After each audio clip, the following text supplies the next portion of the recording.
10 years ago was a great day. In 2007, China Southern Airlines (CZ) was the very first mainland Chinese carrier to join Skyteam Alliance, marking on its title of being the only mainland carrier to operate A380s. Together with its extensive network in Asia, its marriage into the Skyteam family surely was honey sweet at first. But competitors befalls overnight, just like storms gather without warning in nature, after China Eastern Airlines (MU's) decision of also joining the Skyteam Alliance in June 2011. Together with its acquired subsidiary, Shanghai Airlines (FN), which both are based in Shanghai, the most geographically advantageous aviation market in the Greater China region. In an attempt to further strengthen its position as the biggest airline in Asia, its own subsidiary, Xiamen Air (MF), also joined Skyteam Alliance November the same year, making Skyteam the alliance that covers most destinations with unprecedented frequencies through its hubs in Shanghai, Guangzhou, and Xiamen.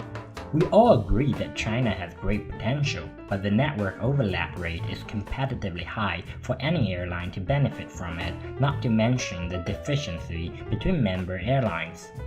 Besides competition with regional markets in Asia against China Eastern, Shanghai Airlines, and China Airlines based in Taiwan (CI), its desire on feeding connecting passengers to other Skyteam members' base airports was also not satisfied, as China Eastern smoothed up relationships with Air France-KLM Group and Delta Airlines Virgin Atlantic Group by completing a series of shared transactions, targeting China Eastern as their main connecting airline between the China to Europe market and the China to North American market.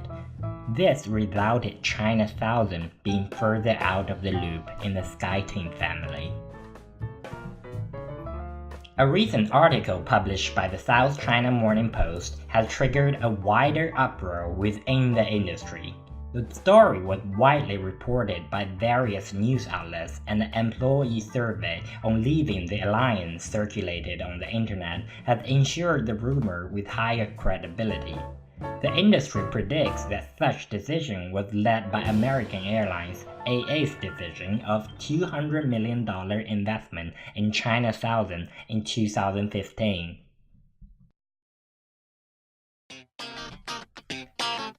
The China Eastern on top. In recent years, China Southern has been feeling the potential harm can be done by continuing to compete with China Eastern with similar expansion strategy.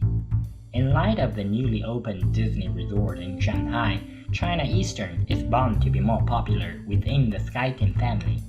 In addition, the plan for all non-Star Alliance members to move to the new Beijing Daxing Airport from the current Beijing International Airport would also have resulted into China Eastern and China Southern facing direct competition for flights there.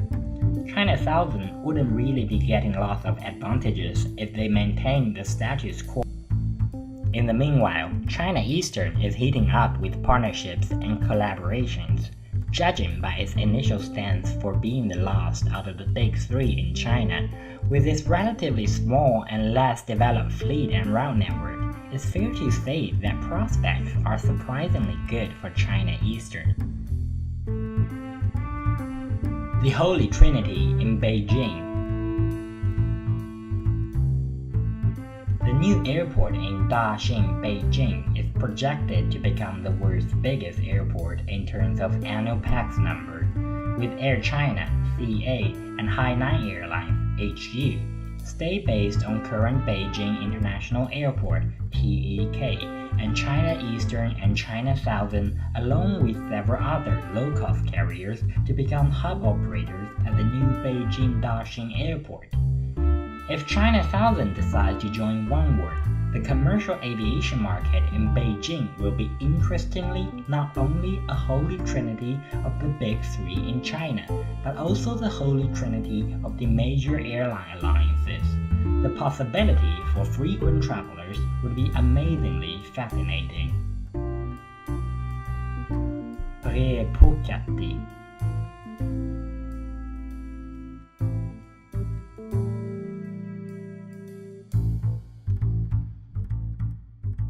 The biggest victim for China Southern's decision on leaving Skyteam and joining Oneworld would be the flagship carrier of Hong Kong, Cathay Pacific, CX. Together with Cathay Dragon, KA would be facing stiff competition within the Sen Alliance with its crazy approximation to Guangzhou Baiyun Airport, 121 kilometers. Based on the story on China Southern leaving Skyteam to join Oneworld, another story developed that Cathay Pacific will leave Oneworld and join Star Alliance. The ramifications of such behavior would be of great complexity, although it makes sense as Air China was the second biggest stakeholder of Cathay Pacific. However, Qatar Airways' recent purchase of 9.6% stake in Cathay Pacific would make such decision unreasonable.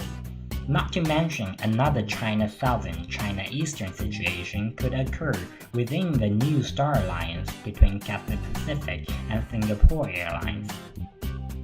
As they are both Skytrax's 5-star airline based in a city-state who are fighting for connecting passengers from other countries, the possibility for Cathay to change to Star Alliance seems unlikely.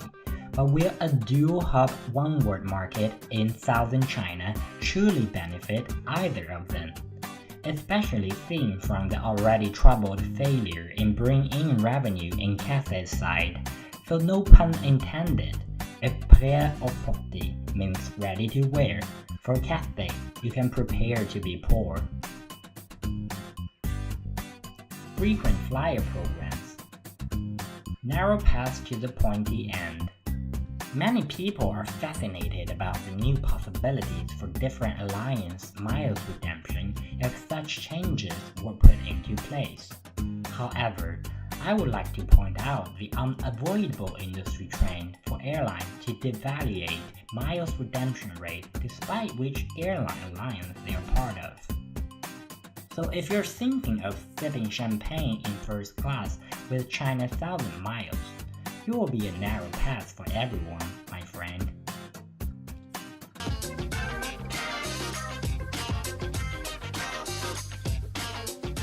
If you want to, follow me on Instagram and talk with me there.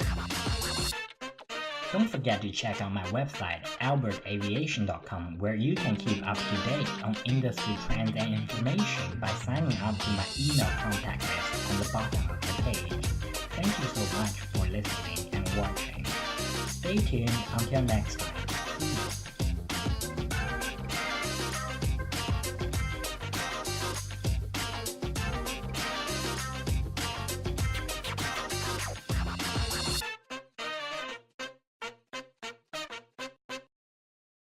See you.